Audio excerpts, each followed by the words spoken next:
Hi, Verbling. My name is Michaela. I'm from Phoenix, Arizona, and right now we're talking about the economy. Ana Carolina, welcome to class. Thank you, Michaela. Thank you a lot. So, Ana Carolina, we're going to be looking at an article today that contains a lot of advanced vocabulary, but the article is about a question that I'm going to ask you guys beforehand. So, how does reducing taxes grow the economy, or does it? So, talk about how if you paid less taxes, how that would change your economy in Brazil, or how you think it would change the economy. I think it would improve a lot because we pay over taxes here and we cannot see the investment. I think the money goes to the politicians' pocket. And if they reduce the taxes, we would buy more and more, and it would decrease the inflation because the more you buy, uh, the less high can be the price. Okay, so you think it would be an improvement to reduce taxes and then people would end up spending more money? Of course, uh, for instance, a car has the double of the price. It is just taxes, you know.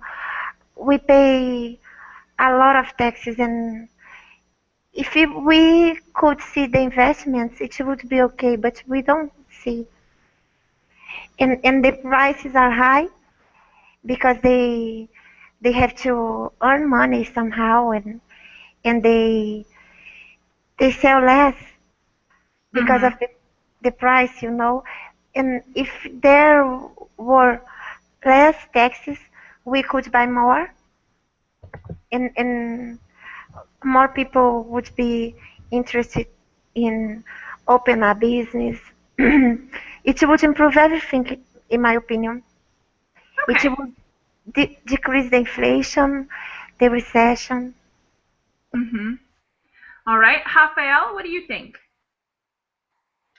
Do you think reducing taxes would grow the economy, or what effect would it have? My thoughts are rather similar. I think by reducing taxes, people have more money to spend, and this will increase the economy. This would uh, reduce reduce the inflation, as and I explained, since this will uh, put the small entrepreneur in a better situation for improve their business and gain more profits, increasing job opportunities, and at the end, in the medium and long term, everybody would win. So, my point of view.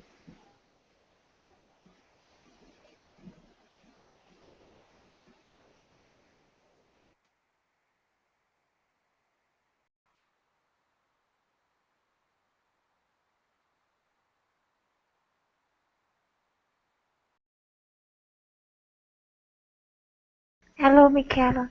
Can you hear us? Rafael, can you hear me? Yes, yes, I can.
Hello? Can you guys hear me? Yes. Oh my gosh, thank you. Sorry. Every class today, it has happened like this where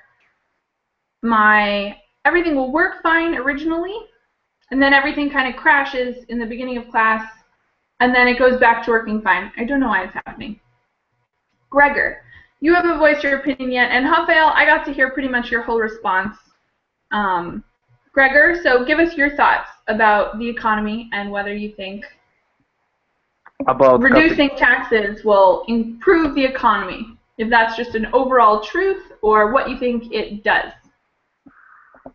So cutting taxes is one of the factors that could improve the economy. And basically, when I'm thinking about the economy, I am thinking about the owners of the companies who will be paying taxes. Well, taxes won't be so expensive for them, but basically, it is really important for uh, the people who will be working for those companies because their minimum wage but could be higher and they will have more money to spend.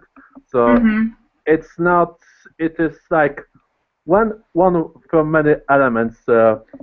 In the case of my country, it will be one of the many elements to improve the economy, improve the situation of owners and employees on the market.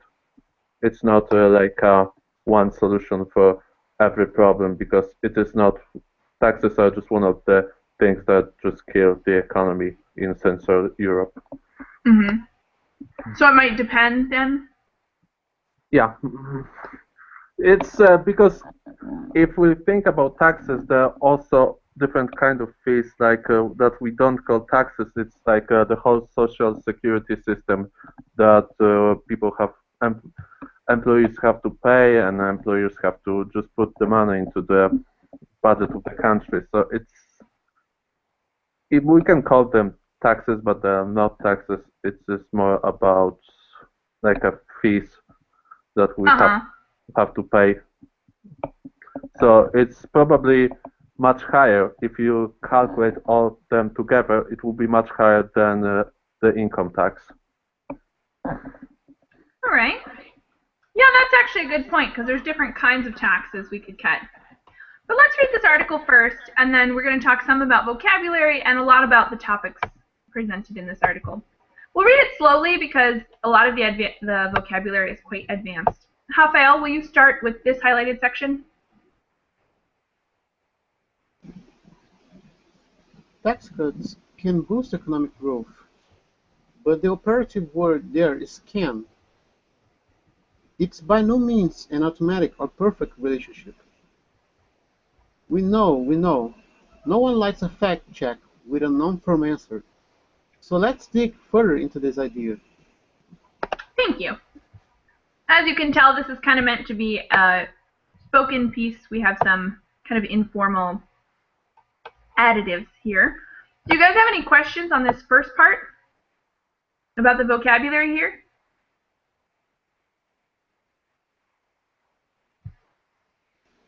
What is a fact check? A fact check? Yes. A fact check is when you're writing an article and you have to, maybe you hear something from a witness, but you have to make sure that it's true. So you check your facts. And in this case, basically they're reporting on tax cuts, and most people say that tax cuts do this or tax cuts do that, but they have to back it up with statistics and real information.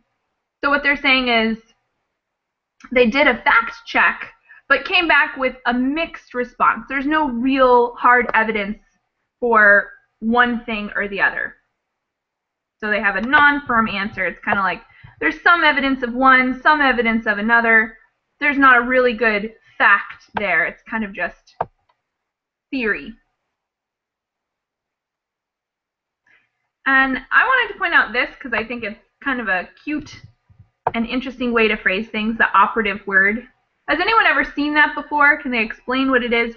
When you say that's the operative word, what do you mean?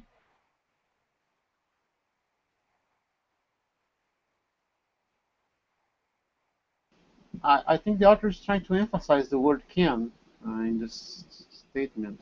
Definitely. Because when you first to tax cuts can boost in economic growth, it doesn't exactly mean that will boost the growth, I think. Exactly. So it's like the most important word. It's the word that's operating. It's the word that's very important in that sentence because it can boost economic growth, but not necessarily boost economic growth.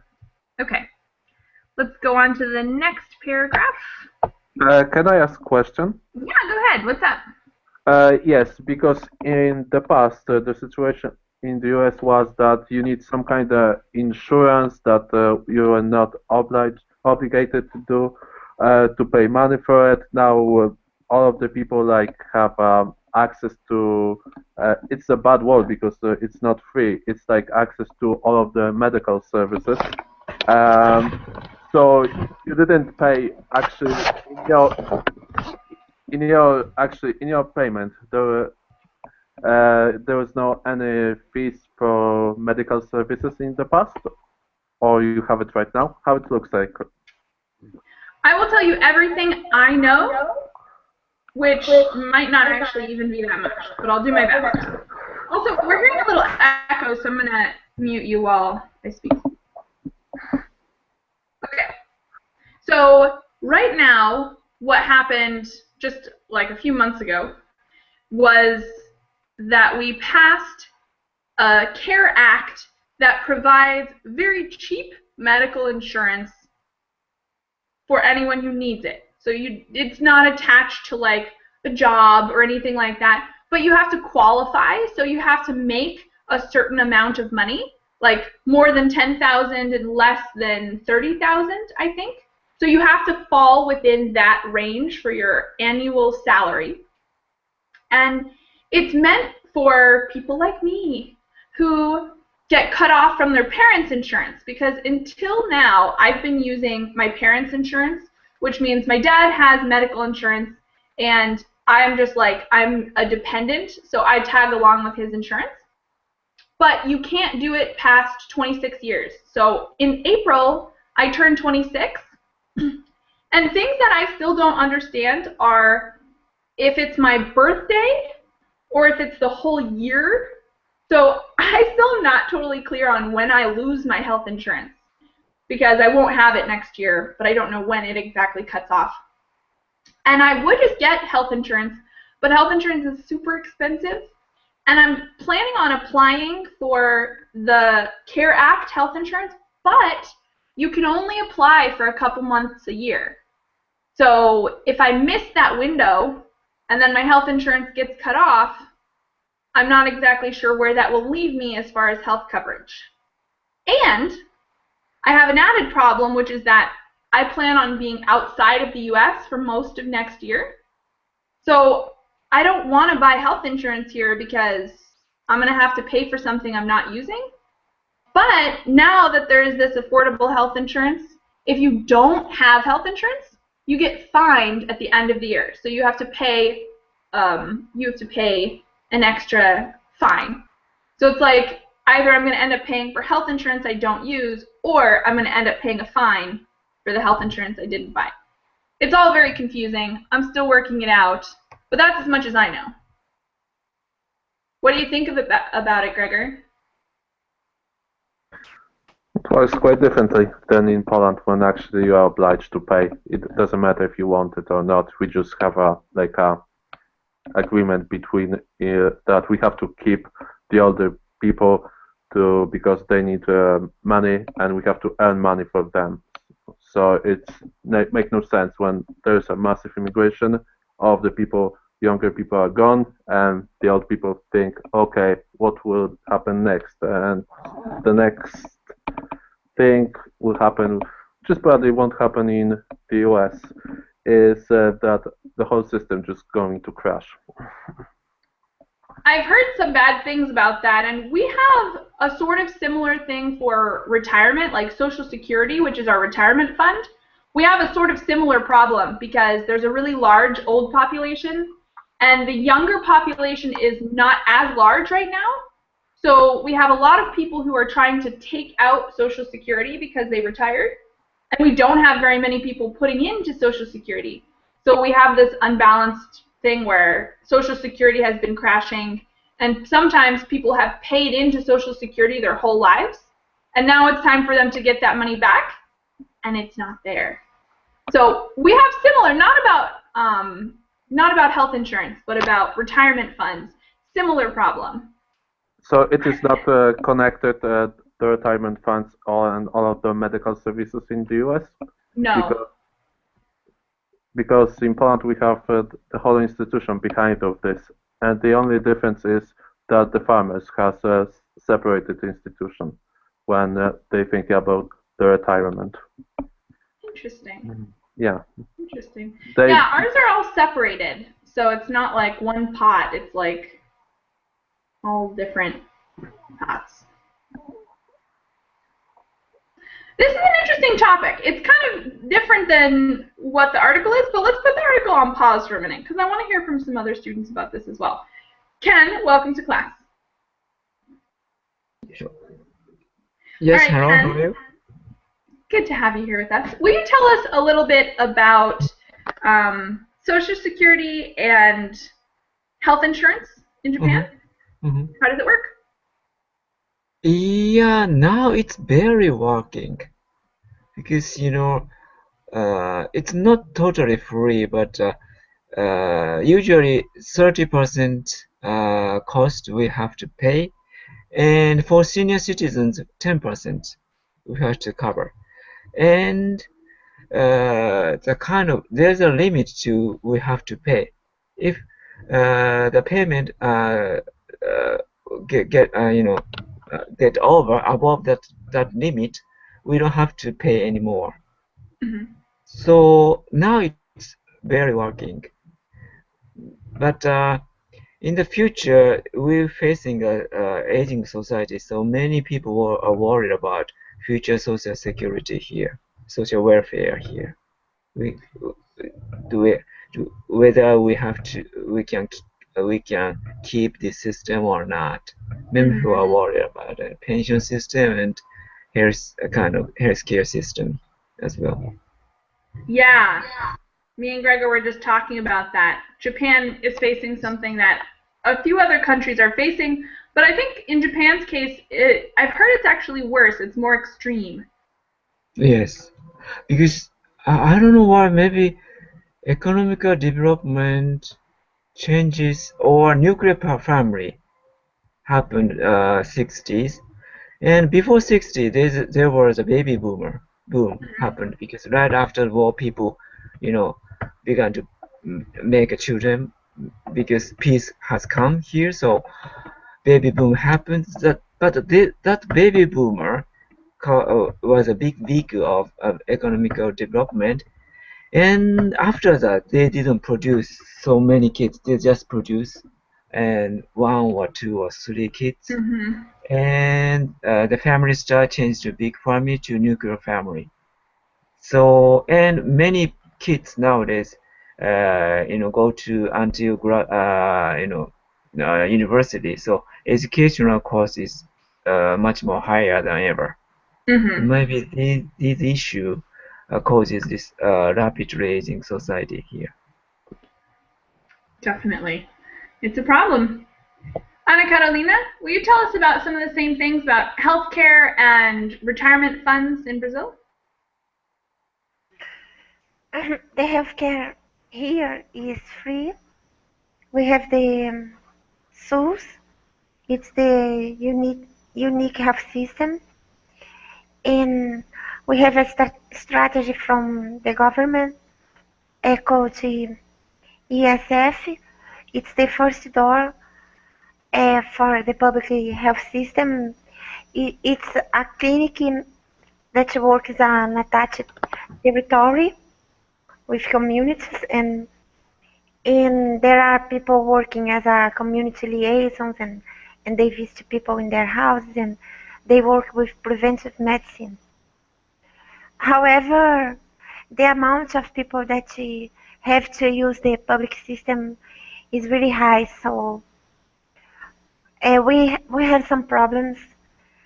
Sometimes it's very full if you go to a public hospital, or if you receive a reference to a specialist, you have to wait a long time. And sometimes it is lacking materials in some hospitals. And there are places that are secluded where no doctor wants to go. So the government brought some doctors from Cuba to work there. And I don't know about the retirement plan. I think we have to pay for years, and there is a minimal age and contribution, something like that, and it depends on your salary and so forth. All right. Rafael, will you tell us more about the retirement fund? And also, in the beginning of class, you said that you thought cutting taxes would be good. But what if cutting taxes meant that some of those public services were also cut? How do you think that would work? Unfortunately, things here are slightly different. If there is no just the fact uh, of paying taxes won't is is not a doesn't mean that these funds will be returned to public services and medical services as well and so forth.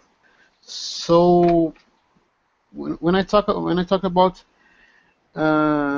cutting taxes and cutting public services, I don't think it would be a good idea because people would have to start to look for private services. Then they would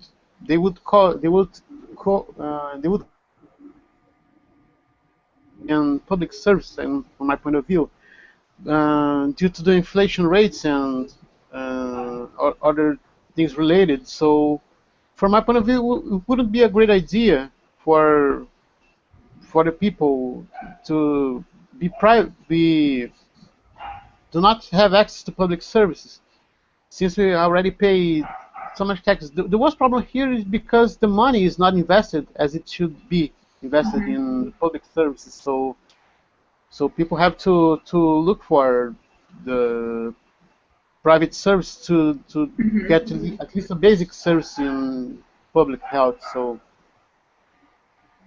Got it. Okay, any other thoughts on this? Retirement or healthcare before we go back to our article? Okay. Then let's go back to our article. We read the first paragraph, and I'm going to highlight a section. How about this one? Ooh, I can't remember who read. Oh, I think it was Rafael. So let's go with Gregor. Will you read the highlighted section? Okay. There's a simple logic behind the idea that cutting taxes boosts growth. Cutting taxes gives people more money to spend as they like, which can boost economic growth. Many, but by no means all, economists believe there is a relationship between cuts and growth. Thanks. Ana Carolina, this one? In a 2012 survey of top economists, the University of Chicago's Booth School of Business found that 35% thought cutting taxes would boost economic growth. A roughly equal share, 35%, were uncertain. Only 8% disagree or strongly disagreed. Thank you very much. Thanks. And let's see, we'll split up this little section. So Ken, will you read that part? Okay, but in practice, it's not always clear that tax cuts themselves automatically boost the economy. According to a recent study, uh, it is by no means obvious that tax rate cuts will ultimately lead to a larger economy, as the Brookings Institution's William Gale and Andrew Samwick wrote in a 2014 paper. Thank you. Yeah, And okay. Rafael, will you finish that for us?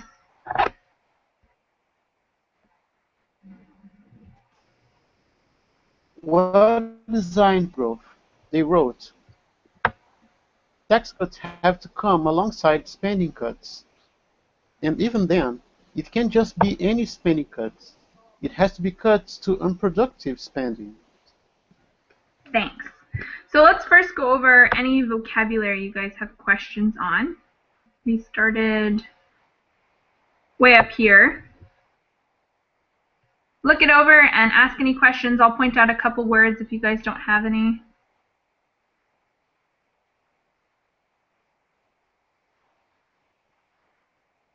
No questions? Can someone define the word boost as a verb? To improve. Yeah. A little improvement. And I guess that's it.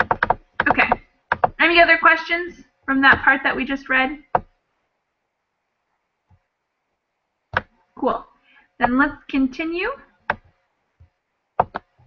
The first section of the next paragraph is for Gregor. I want to be clear, no one can write down models where taxes generate big effects. Gail taught an NPR, but models are not the real world, he added. The empirical evidence is quite different from the modeling results, and the empirical evidence is much weaker. Anna Carolina? It's not just Gale. According to a 2012 report from the nonpartisan Congressional Research Service, referenced by the New York Times, David Leonhardt, in a 2012 column, top marginal tax rates and economic growth have not appeared correlated over the past 60 years. Thanks. So I've got a couple vocabulary words that I think we should go over from this section, including empirical. What does it mean to have empirical evidence? Based on science? Yeah, based on like practice, right? You've got proof, there's evidence, you can point to statistics and examples. Okay. What about the top marginal tax rates? What are the top marginal tax rates?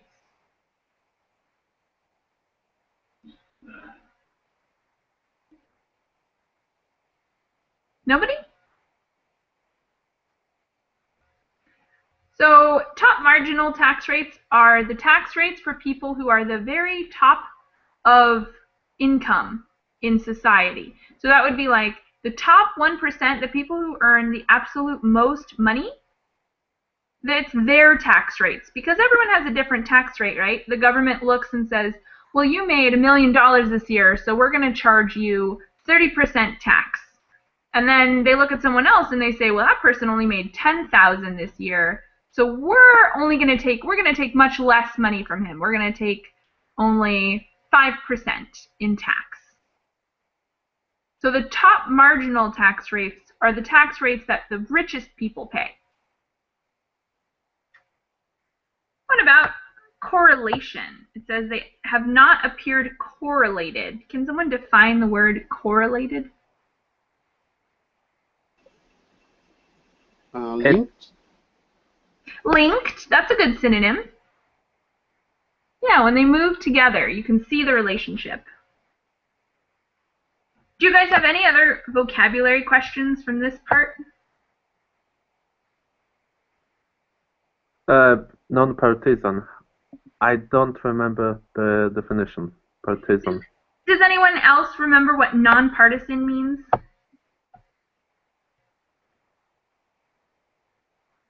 It's a good vocab word, and especially since we have elections coming up here in the U.S., you guys will probably see a lot of this political vocabulary. Nonpartisan means not related to a political party. So a lot of times you'll have an organization do research, but they're a little bit biased, like it's a Republican organization or a Democratic organization or a Green organization, and they're just looking to prove their own point. So they go out and they find evidence that proves their own point. But nonpartisan research would be not affiliated with any particular party. So it's a little bit less biased, or should be at least less biased. They're not looking to prove a point. They're just asking a question and then trying to see what the answer is.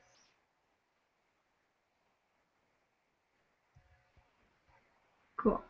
Any other questions here?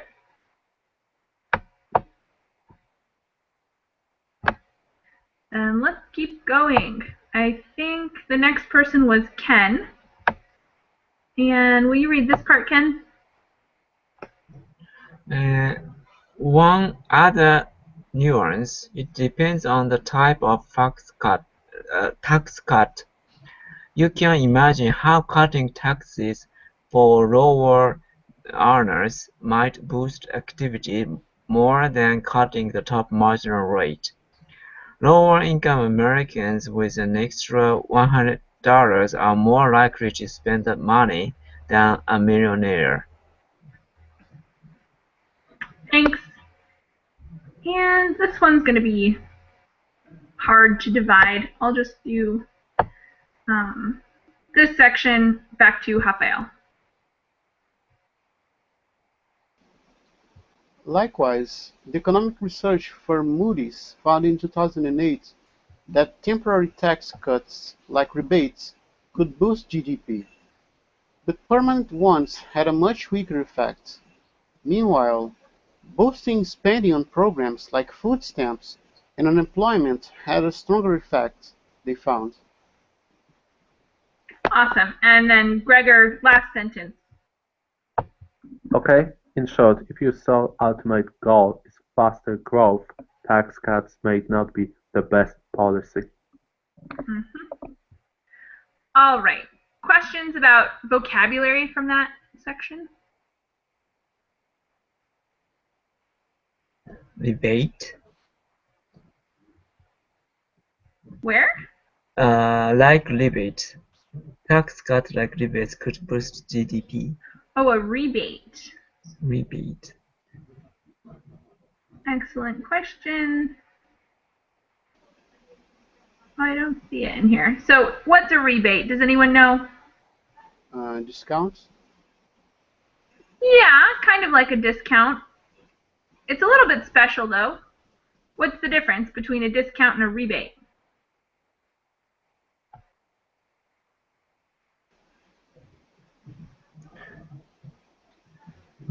Maybe the returning the tax after that we pay the tax sometime. Yeah, a rebate is where you give something, you pay for something, and then you get a little bit back. Oh, here it is. Sorry, I was looking for it for like so long. Yeah, a temporary tax cut, like rebates, would mean that you pay your normal taxes and then they send you a little money back.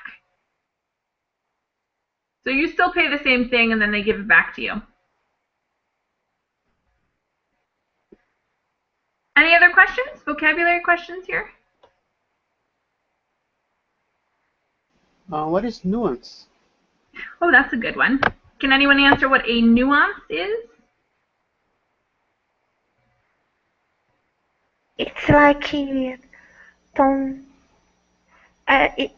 it's like how can I say? For instance, a nuance of a color. It's just a bit. It's like a subtle difference. Yes, a subtle difference or a subtle detail.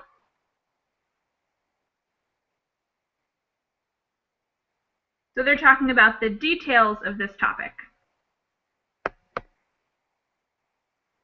All right. Any other vocabulary questions from this part or the whole article? I've had someone ask about this word before. What does this word mean? Because we have more than one kind of soul, right? So someone define the word soul for me. Alone? Yeah. Only? Yeah, only or alone would be good. What's the other kind of soul? So it means like a single. In this case, it's like a main goal. Main goal, I guess. May I? Yeah. Yes. Yeah, go ahead, Anna Carolina. The other kind of soul is the soul of your shoes. Oh, yeah. Interesting point. There's also the sole of your shoes, that part that goes like under the biggest part of your foot, the main part of your foot. And there's one other. We actually have a third one. Does anyone know? It's spelled differently, though. What is soul this way? Ah, your spirit. Yeah, your spirit. So that's one of those words that has several different definitions. All right. Any last questions before we move into a little debate?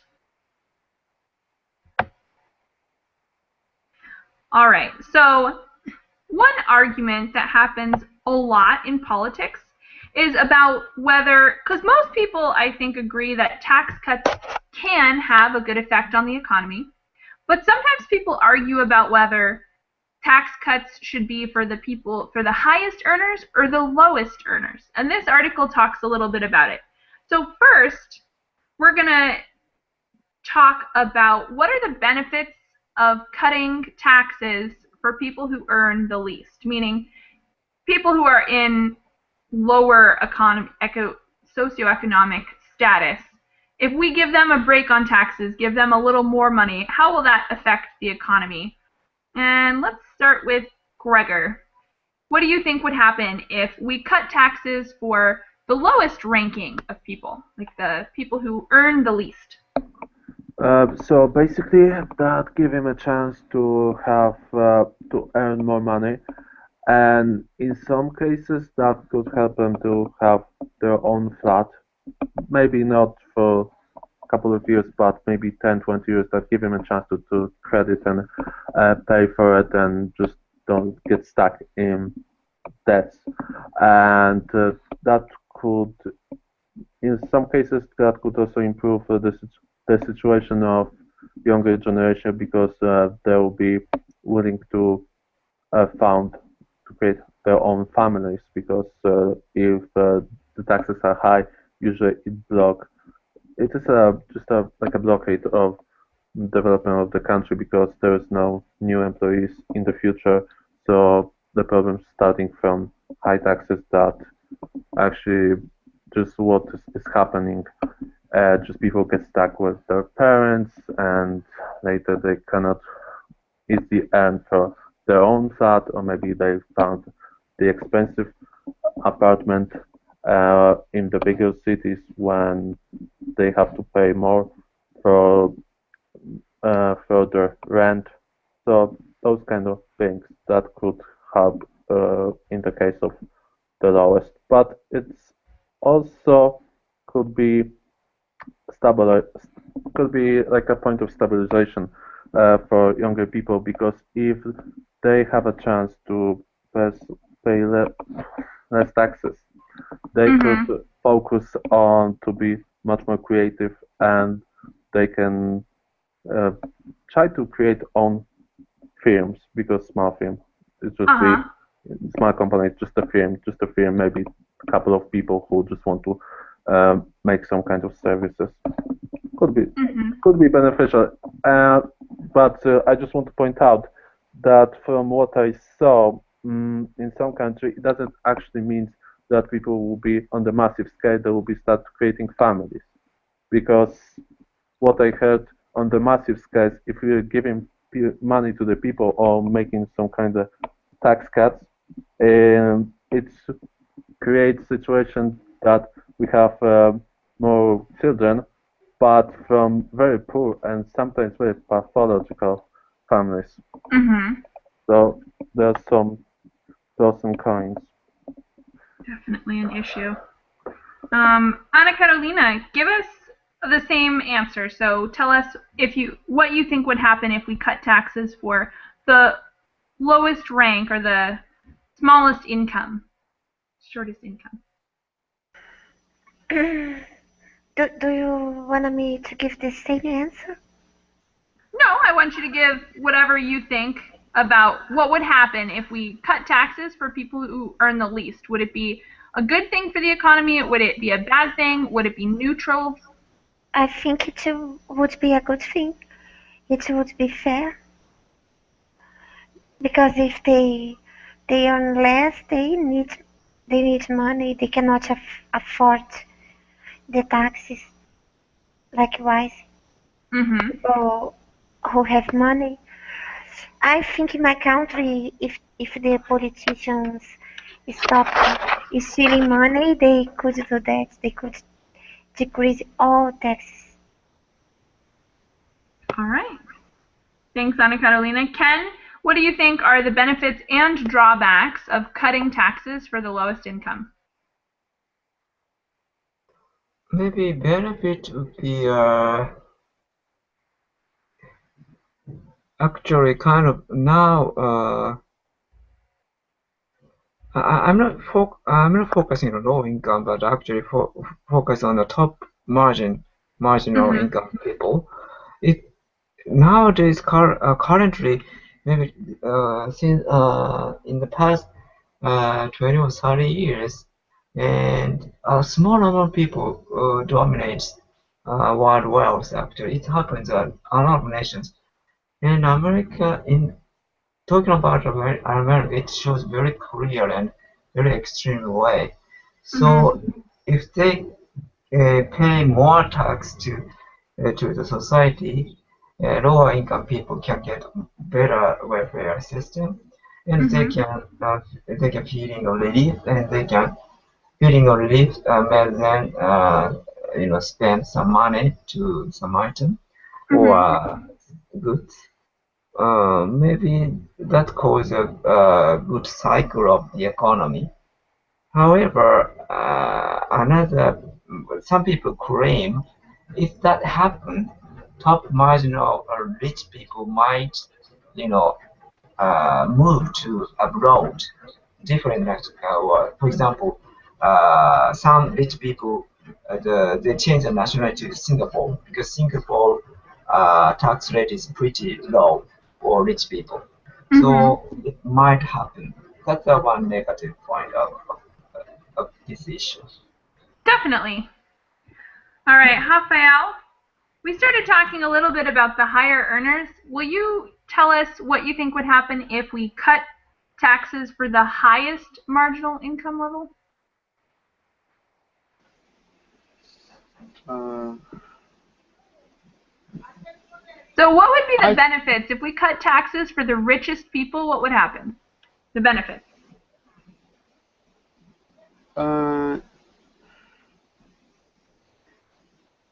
I'm not sure because they represent at least here they represent just a minimal portion of the population. Of course, Mm-hmm. they they have they have a lot of money and they can afford to pay these expenses and to handle these expenses Mm-hmm. more appropriately. So I think it would be cause a good effect on the economy, but I don't think it would be sensible or at least visible for economically speaking. I think Okay, so you don't think it would be very beneficial. no, I don't think so.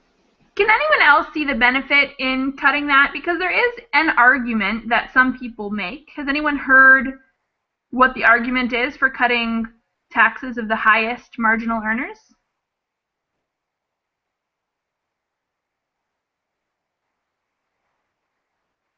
Nobody? If Um, oh, go ahead. to cut taxes because we have this situation in Poland. I don't know highest margins. I'm not thinking about the individual people because it's not the case. I am more thinking about basically like a group of people who are just the owners of the big companies. So what is happening in some countries like Central Europe, for example, is that we have a big foreign companies that maybe uh, paid some taxes or maybe not pay taxes at all, and they actually not help to the economy keep alive. But if, for example, if the government try to impose, try to just tax them more efficiently, there's always a fear that those companies they just close their companies in this particular country. So that could happen. Definitely. But to be honest, I don't really believe in this kind of theory because it's sometimes if big companies don't pay taxes, there's an argument, and sometimes when people present those kind of arguments and they're politicians, I'm not really sure if I should believe them because maybe they're paid to present those kind of point of view publicly. Yeah, definitely. It's not exactly honest point of view to big companies to just not pay any taxes. It makes much sense for me because if you pay, I don't know, $5,000 and the next government told you, okay, you'll be paying 100,000 this time. It's actually there's not too much difference because rich person can just spend more money or less money. Doesn't make any difference. It is a huge difference for the people who their income is smaller. Yeah. Any other thoughts on this about whether it's best to cut tax rates for the highest margin, the lowest margin, or a different, maybe a combination of the two? Any other comments on this before we move on? Maybe combination of the two could work, but I much more focus on top marginal tax rate should be higher because the population of then is not so many. So even they spend a lot of money, maybe it's not so beneficial to economy. But the lower income people is more, much more than them. So if they spend their money, maybe it boosts the economy. Definitely. Any other thoughts on this about cutting taxes for the people at the top or people at the bottom? From my point of view, I think would be more. I think would be fair if they establish a proportional rate. This for the richest when have to be charged more tax and detriment of the poorest who have to be charged lower taxes. I think. I think they should be proportional. All right. Anything else that needs to be said, guys? Yes, I have one question. The first part, how can I read it? It is, for the quote? The very first of this article. This part here? Yeah. Oops. So sometimes what happens, and I know this is weird, but they'll put something in quotes if it wasn't, or not in quotes, in brackets like that, if it's implied but not said. So sometimes when someone is speaking, if they're asked a question like, how are you? Right? So if they said, how are you? And the person responds, good. Sometimes the quote, what they'll do is they'll do something like this.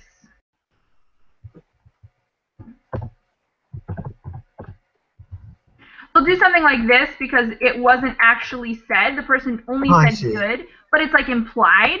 So it might be, this is just a silly thing where maybe they were either cut off, so the quote, like if it was a recording, maybe they didn't get the whole word, or maybe the person was speaking and it was reduced. So like they said, oh, they were talking about something else. They didn't say the word it. It's implied. So they didn't change the quote. They're just adding a little bit. So you understand it better, taken out of context. Any other questions on the article or any other comments on what we were talking about? All right, I just have one more question for you guys. I want to know a little bit more about the economies where you guys live. So I'm going to have everyone give me 2 sentences that talks a little bit about the economy. Things you can mention are what your economy is based on. So how does your country make money? Maybe national debt would be a conversation. The state, if it's a good or bad, unstable or stable economy. Tell me a little bit about the economy where you live. Let's start with Rafael. The economy here is getting worse and worse every day due to this sort of political instability here. It's caused by several problems in policy, and this there's a huge lack of investments from foreign investors. They are taking their money, so this is reducing the value of currency. Our currency is getting devalued gradually, and it's getting complicated. People losing their jobs, and unfortunately, the forecast is not good here, at least in the small term, in the short term, I think. I think our economy is normally based on agriculture and livestock, and we are investing in lately in the last 10 and 20 years. It's based on oil production, but fortunately, as I explained, we are undergoing some problems related to that. Got it. Thanks, Rafael. Gregor, tell us a little bit about your economy. So in the past, Poland was known as a country of the farmers. Now it has changed. It is more based on the services, and later we have different fields, like for example, some factories, and at the end, the farmers. So all of those areas are affected strongly by high taxes and also different kind of fees. But it's not the biggest problem, and the biggest problem of development of the economy in my country is the bureaucracy, because the way how the taxes and tax system and the number of clerks who are actually observing the different companies, all different inspections that are visiting the private companies, small companies, and middle companies, just completely destroy them, because we have complicated tax systems and not very effective. It's not really easy to create a company in Poland. It's not easy to follow all of those law rules in Poland, because it's for, I don't know, you have to be probably some kind of professor to know how things works, and sometimes just pay incredible fees because the changes in the law, and economy just slowed down after we get access to the European Union, just slow down gradually. We can see that sometimes there is a growth, but now it's going lower down. But there are different measures, people using different measures, and what is happening now? Well, we don't know what will happen, because in probably maybe 15 years, the economy will just crash, because the whole social security system will just slow down the development of our country, which is one of the factors, just simply disappear, and that makes the situation worse, because mass immigration also just kills the economy. Not very but optimistic point of view, but it is what's really happening. And also lastly, from the political point of view, the socialist, conservative socialist, become a leading party right now. So it's more spending money than saving money. So we'll see what will happen. All right, thanks, Gregor. Ana Carolina, tell us a little bit more about Brazil's economy. Okay. Thank you. My country is very rich in raw material. Raw material, is it right to say? Yeah. Or okay, we export soy. Um, we export soybeans, iron, uh, crude petroleum, raw sugar, and we have a lot of things in the Amazon rainforest. We have a lot of natural um, materials, and things like that. But the problem is that we owe a lot of money since the beginning because it was colonized by Portugal a long time ago, and we already started our history by owing money, okay? And we had a strong currency a couple time ago, but then the political party that is in charge was involved in a lot of corruption and kickback schemes and bribery schemes and things like that. And then also the dollar starts started going up and it's going through the roof and a recession is coming and we have a deficit in our trade uh, trade rate. Yeah. Hey, Ana Carolina, thank you for all the info. I'm going to pause you so that Ken has a chance to say a couple words about the economy in Japan before I got to close this class. Okay, yeah, the new prime minister and the new government try to change the Japanese economy, but I think it fails because they intentionally interfere the market to stop deflation here. But as a result, but actual salary worker can get is not so cannot rise. So actually, people don't spend money so much because price of commodity rise and their salary didn't rise. So that's imbalance happened.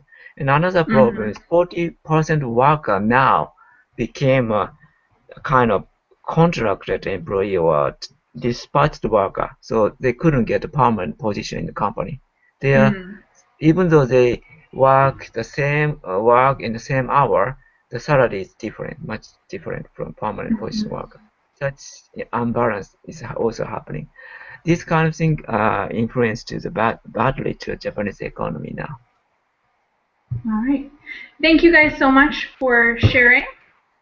And I'm going to close this class so I can open my next one, which is about spelling. And I hope to see you guys there or soon in the future. Okay, thank you very much. Thank you. Bye. Bye.